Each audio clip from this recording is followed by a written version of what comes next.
Gamers, if you're ready to start your career as a picnic invading ant, then you want to check out Gingham. Let's take a look at how this game plays.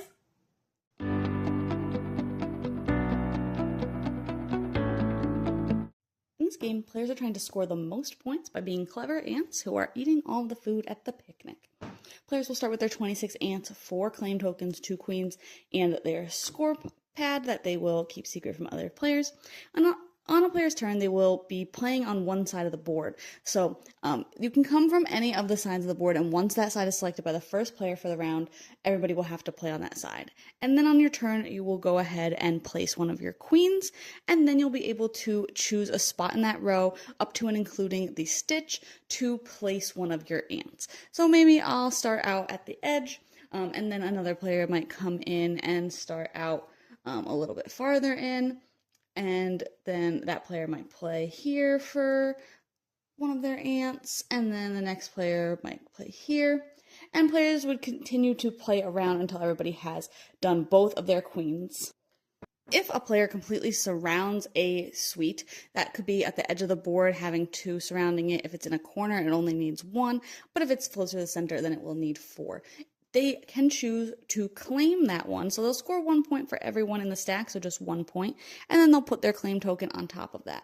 But it isn't safe. Later, it could get claimed by somebody else if they are able to put all their ants around it, because if you play somewhere that an ant already is, you can bump them off, and then that player would get to replace this one anywhere that they want. So they would get like a free extra move with that ant.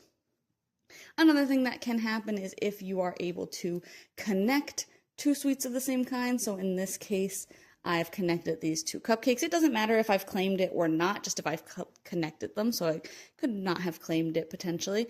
And then you would count how many ants are in the connecting line, the shortest path that you can take, and you'll score that many points, and then you'll choose to combine the stack. So maybe I want to move them to the center, because maybe I want to now start trying to surround that one. And then when you do that, you'll reveal a certain amount of sugar cubes, so I would put that many on there. Then the next time that somebody plays next to that one of their ants, they will take that sugar cube, which can be used for different abilities. It might allow you to play in the same row as somebody else. Usually you can't do that, or as yourself. It might let you score 1.5 times for one of your connections when you're doing that. You might be able to move an ant instead of placing a new one, which could be beneficial to you. Or you can place your ant across the stitch, so when you're placing, you can, instead of stopping at the stitch, you can place as far as you want instead. Players will continue to go around the table, selecting different paths. In the subsequent rounds, whoever placed closest to the star on the side that was active will go first, and you'll just go in order, so it won't go around the table anymore after the first round. When somebody hits 40 points in a 2 or 3 player game, or 32 points in a 4 player game, the game will immediately end, and then players will head into final scoring, where they'll get a couple of extra points for things that they've claimed, and whoever has the highest stack of those different claimed suites as well, and then the player with the most points wins. Overall, I'm pretty hit and miss with abstract games. This one was really hard to parse through the rules for me. I thought it sounded confusing that the game board was 4 different sections and everything was called a row.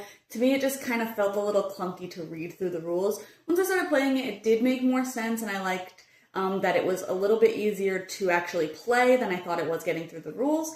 I definitely thought that this is, of course, like any abstract game, it's something that if you are paying more attention on the board, if you are able to kind of judge the game state a little bit better than the next person, you're going to usually do a little bit better.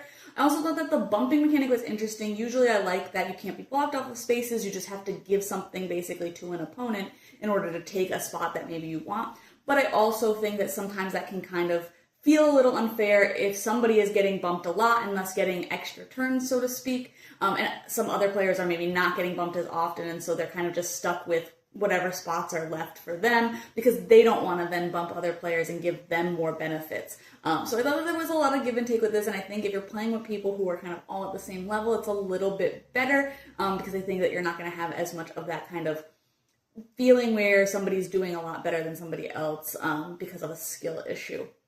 Overall, I think the game played fine.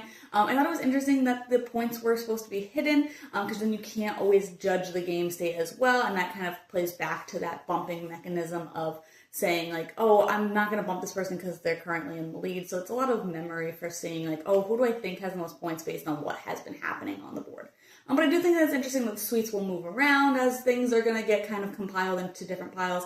And then as people are claiming them, those stats will be higher. So if you are able to kind of snatch them away from people, you get even more points, which is kind of a cool mechanism. But overall, it still just felt very like an abstract game to me, which means that like I didn't really get into the theme that much. It didn't do a lot for me mechanically because you're just kind of doing the same thing turn after turn and it gets a little bit repetitive. But if you are an abstract fan, then this one might be for you. But you can check my full thoughts in the watch today to decide for yourself.